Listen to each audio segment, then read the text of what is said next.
Houston, Tranquility Base here. When man first walked upon the moon, it defined a generation. The Eagle has landed. As this new millennium dawns, we face a greater challenge. Climate change threatens our very existence. What further disasters will convince world leaders that the existing technology in renewable energy offers the last remaining hope for a sustainable future? Hollow words and spineless resolution have failed. Now is the time for an energy revolution. Will we look into the eyes of our children and tell them that we had the opportunity but lacked the courage? Will we look into the eyes of our children and tell them that we had the technology but lacked the vision? Or will we look into the eyes of our children and tell them that we faced our challenge and that we fought for the energy revolution?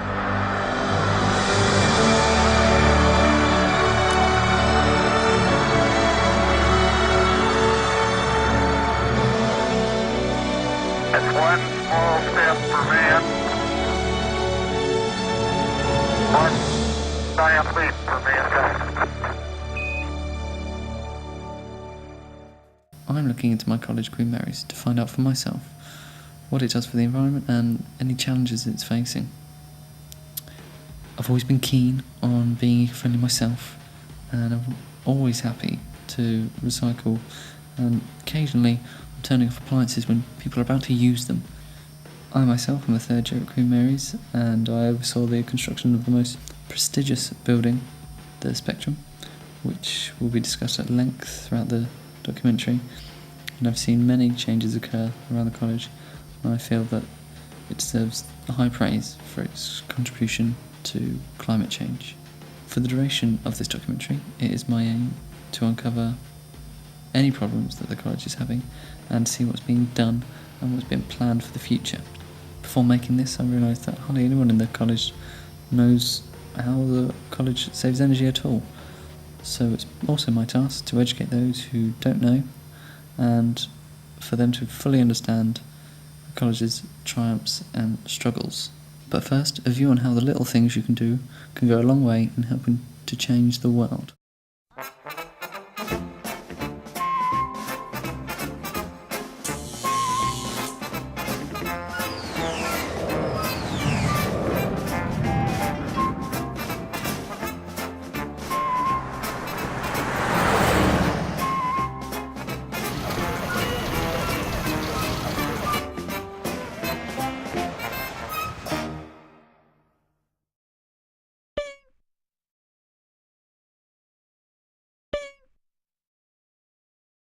We start with the old boilers in the college first of all, and Nigel briefly explained that the boilers run about 20 hours a day during the winter months. One of them is decommissioned and very old, and that over the next 6 months all of the boilers that you've seen are to be replaced to match the ones in the energy centre outside the Spectrum building. Right, we find ourselves in the oldest boiler room at the college. We've got three really old energy inefficient boilers. One of them is decommissioned. We can't get spares for it anymore, but there again we don't need the heating load, so we can manage with the two boilers. Right. These boilers tend to, when it's in the winter, they're most probably running say 20 hours a day. We come further around here, we've got some really old electric driven pumps, and again you'll find that these pumps there running 24 hours a day really. More modern pumps we can show you later on. If you come round here, the boiler control panel, as you can see, is very old. We do have time clock control on it and what we call an optimizer. Everything else, I've got it turned off at the moment obviously because of the noise, but it's very old and getting quite unreliable. Yeah. And the intention is possibly over the next 6 months is these three boilers will be replaced. and we're going to replace them with some more energy efficient condensating boilers, which will go into our new energy centre, which is over the Spectrum building, which we can go to now if you want. Okay? Yeah. Now we're outside the Spectrum building. This is the most modern building we've got at the college. It's built with all modern building materials. So you'll find it's got as I said earlier on, it's got a roof on there which is it's a two-part roof with insulation between. You see we've got double glazed windows everywhere.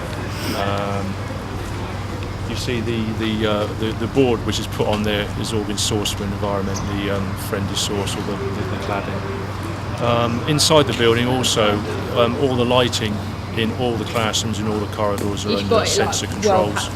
In other words, that you can go into the room and turn your light off. When you vacate the room, after about 15 minutes, the light automatically goes off behind you if you should forget. Other energy features in there. Again, we've got the building management system, so that allows me to do whatever the college wants really, so we can manage everything in the building. We also have a lot of smart meters, smart electric meters, gas meters, so we can monitor how much gas is used per floor, how much electricity is used per floor, and that enables us to get data so we can then maybe pinpoint areas where there's high gas usage, and then we can maybe look at that and say, well, why does a particular area use twice as much gas than the other one? And then we can see how the building itself works. So very energy efficient, low carbon footprint. Yeah, the best building we've got. When we were down in our old boiler room, we got some shots of some really big electric motors driving some huge, great big mechanical pumps. Over in the Spectrum building, or in the energy centre, we've got these energy efficient pumps. Now these pumps, they don't run all the time like the old pumps, which in the older boiler room. What happens to these are pressure sensitive, so as the pressure begins to drop in the pipes, in other words, when people are beginning to open taps and draw off more and more hot water or more cold water, these pumps begin to work. So they only work when they're needed. I spoke earlier on when we were in our old boiler room, saying the boiler's going to be replaced. The new boilers for the college are actually going to come over to this area, which we now call the energy centre, which is the Tisi Spectrum. So the new boilers we're going to have will be put in just over here. And because the other old boiler was subterranean, now we come above ground, and that allows us to put in the most energy efficient condensating boilers which are available.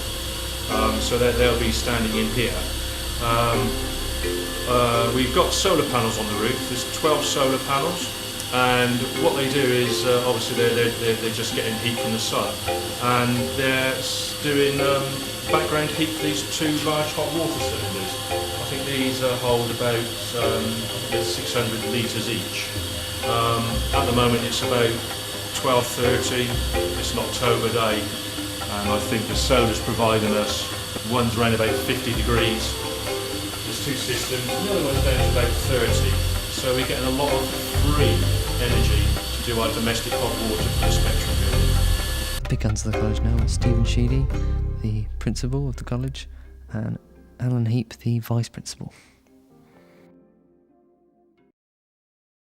I have responsibilities for the estate, for information technology, for human resources, for college information, and various other support functions which provide the support for teaching and learning in the college. It's the completion of our new 3-storey Spectrum building, which includes facilities for science, learning support and general teaching.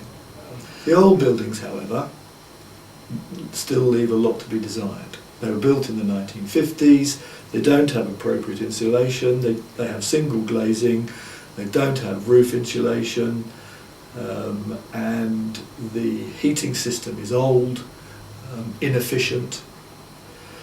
We knew that, and we took a decision not to do anything about that initially, because when we put the original capital rebuilding programme together, it was planned to knock those down and rebuild those. But we lost the funding for that. So we've now rethought that. We will keep the old red brick buildings, which were built in the 1950s, but we will refurbish them. I heard from, speaking to Alan as well, he said he wanted to maybe perhaps utilise it in terms of just giving it better windows, better roofs,